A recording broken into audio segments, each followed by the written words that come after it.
Greetings, beloveds, greetings. I want you to go ahead and grab your tea. I'm gonna have some green tea. It's definitely time. Some of you have been inboxing me asking when am I gonna start my videos. More into, the fitness, that sort of thing. But I've also had some of you asked about the meditation. So here we go. After being extremely busy for the last 2 months, we have definitely started and completed a lot of editing.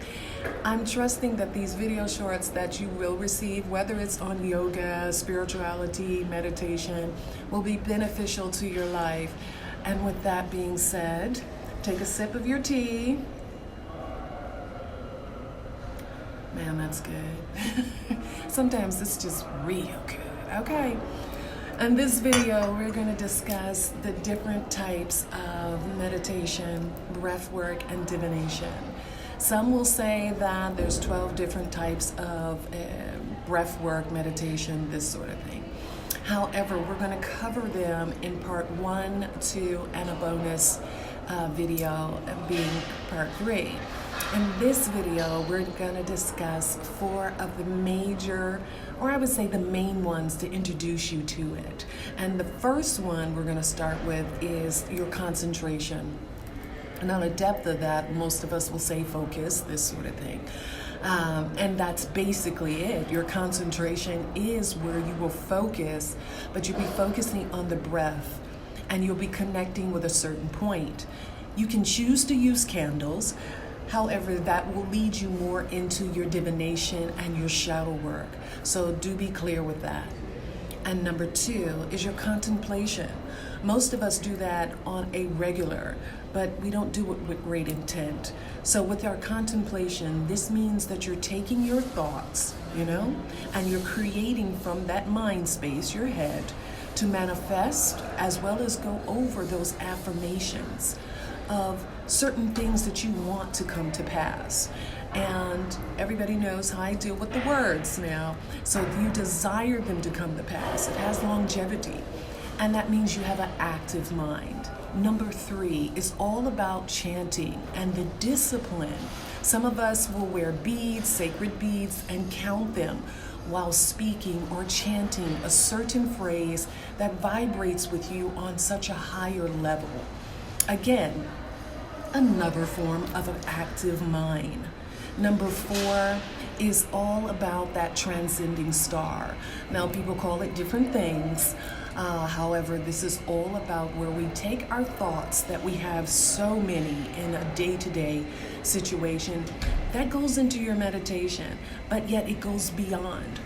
By you using sounding waves or bowls, which are hertz and vibrations, or even your mantras. This takes the brain and moves it into more of an active beta thinking, where you're able to actually go deeper. The brain allows itself to get into a state where you become more still. It's not jumping all over the place. Your consciousness, of course, is awake, yet you're not having a thought.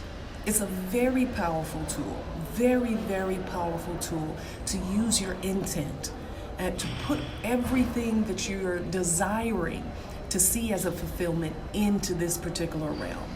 So you're having that physiological type of rest, which is actually 4 times deeper than you slumbering or sleeping.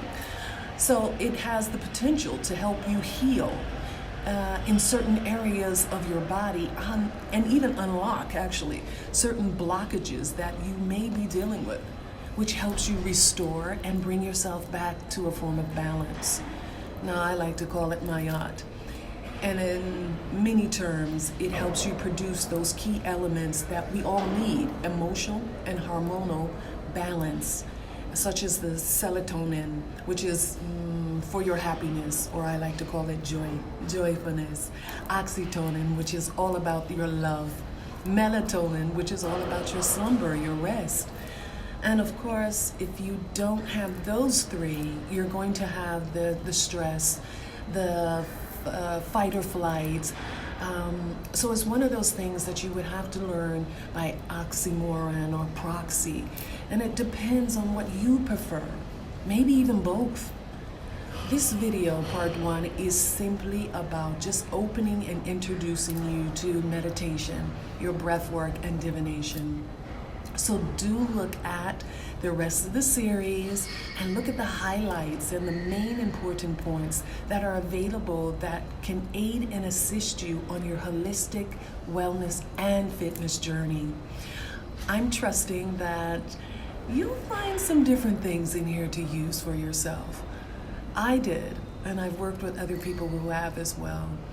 We are in the year of the 8, the divine balance, my yin and yang, as you can see me wearing right now. We all have that within us, and we have to be able to harness that, own our own totality, and use every chance, every tangible thing that we can help expand our own divine divinity. Do remember to like, share, and comment.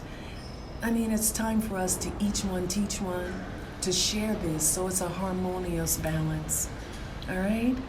However, I will say in part 2 of the whole series, as far as our maintaining of our breath and our divination and meditation, we're going to go over 7 other ones. So it'll tap more into the transitioning the transitioning and transcending of your mindfulness of meditation, such as things like creativity or your intuitiveness, visualization. I mentioned before the shadow work, as well as directive healing, which is more like Reiki. So if you haven't heard about Reiki, we're going to get into that as well. We're definitely talking about reprogramming the mind. Where are you at? You can tap in and do that for yourself. So do comment below of your interest. If you've tried it, if you haven't, you're looking to do so, let us know. And we will see you in the next video. Remember, this is all about each one teach one. And if you have something that is valuable, such as inner and understanding how to breathe, how to focus, use that wisdom to pass it on to someone else. I'll see you in part 2.